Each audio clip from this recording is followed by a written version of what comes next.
Good afternoon. My name, for those of you who don't know me, Drill Sergeant Free. I'm going to give you a slight presentation, a small presentation over what I call the fat tax. How it would best benefit the country, both financially and physically, with the overwhelming obesity epidemic that's gripping the nation as is. Next slide. Some of the areas I'm going to cover. I'm going to talk about the obesity epidemic. What is obesity? What's termed overweight? The weakening healthcare system, how it's affecting us, and what I'm talking about imposing the fat tax.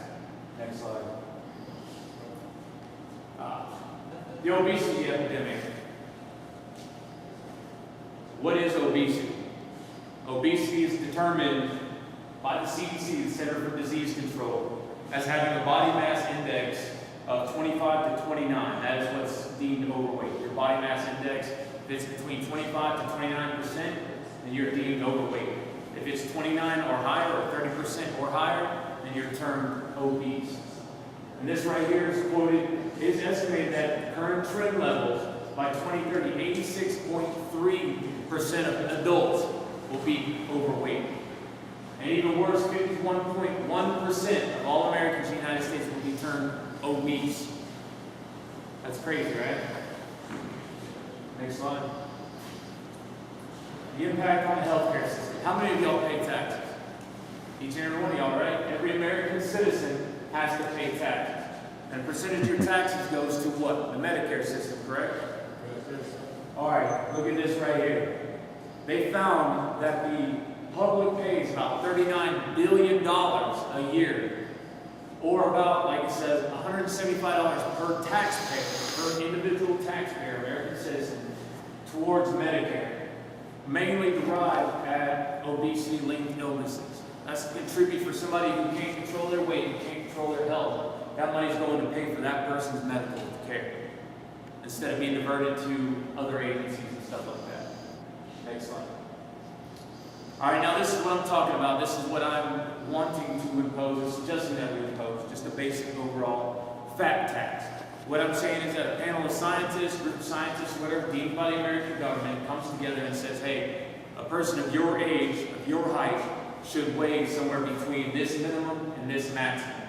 And if you're deemed to be even underweight or severely overweight, then I feel that you should have to contribute a certain percentage more in regards to your taxes contributed. You understand what I'm saying? All right. Just like I said, basically like a person who remains fit, stays in shape, like me and you, why should we have to pay for somebody else who's using the tax or using Medicare so much? Like for us to barely go to the hospital at all, unless it's like something severe, versus somebody who goes to the hospital twice a week, twice a month, or whatever, because they can't control their weight, veins are clogged, heart's failing, and all that stuff. Like it just doesn't make any sense why I should have to kick so much money whenever I'm doing what's right to stay healthy, and that person doesn't really do it. Understand what I'm talking about? Yes, sir. All right.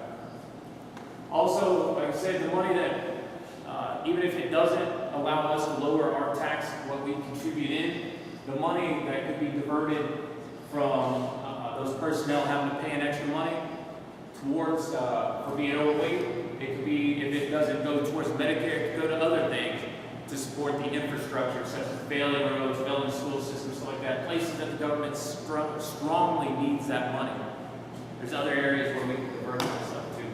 Next slide. All right, basically in conclusion, we must acknowledge obesity for what it is, a crisis gripping the nation, and create a bill to tax those who fail to meet healthy weight standards. The end result will most inevitably be a nationwide reform. Once Americans stop viewing their growing waistlines as the norm and realize both the life-threatening and economically draining situation obesity has placed our country in, we can then begin to take corrective action against the growing epidemic. Any questions? Any at all? All right, well, this concludes my presentation. Thank you very much.